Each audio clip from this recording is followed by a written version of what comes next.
अरावली की पहाड़ियों के बीच स्थित एक प्राचीन महल की कहानी है।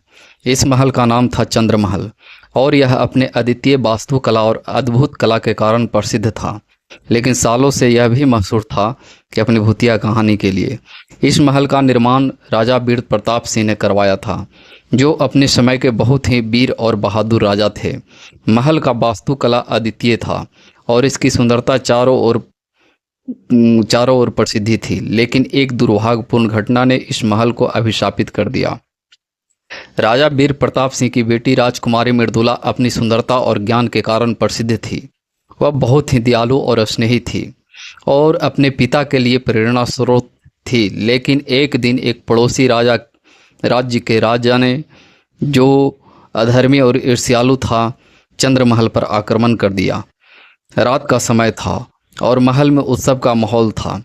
राजा वीर प्रताप सिंह ने अपनी बेटी की बुद्धिमानी और साहस को देखकर उसे राजमहल की सुरक्षा का भार सौंप दिया था। उसी रात आक्रमणकारी राजा ने चुपके से महल में प्रवेश किया और एक भीषण युद्ध छिड़ गया।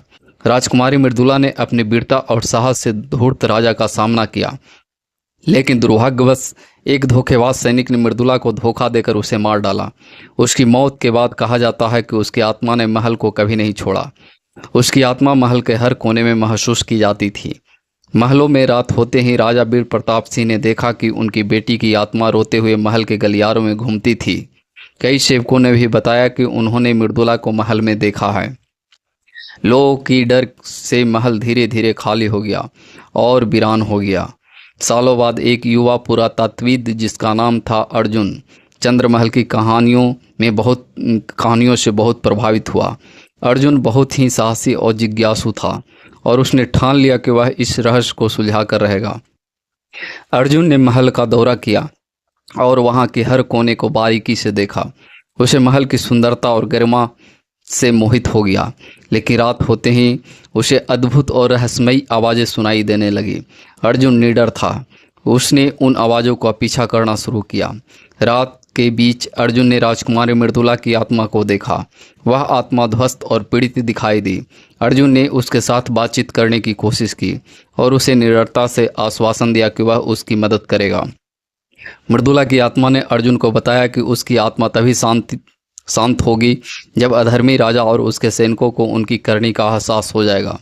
अर्जुन ने यह सबक लिया और उससे इतिहास के पन्नों को खंगाला। अर्जुन ने बहुत खोजबीन की और आखिरकार एक दिन उसने उस अधर्मी राजा के वंशजों के भयावह कर्मों का पर्दाफाश किया। वह सबूत लेकर चंद्रमहल लौटा और वहां एक बड़ा अनुष्ठान कर मृदुला की आत्मा को शांति दी। उस घटना के बाद चंद्रमहल की भयंकर कहानियां समाप्त हो गई। लोगों ने फिर से महल में आना जाना शुरू किया और उसकी सुंदरता का आनंद लिया। अर्जुन की बहादुरी और असाधारण कथा ने उसे एक महानायक बना दिया। आज भी चंद्रमहल अपनी रहस्यमयी महिमा और अद्वितीय वास्तुकला के लिए प्रसिद्ध है, लेकिन लोगों को मृदुला की आत्मा का साया अब कभी नहीं महसूस होता।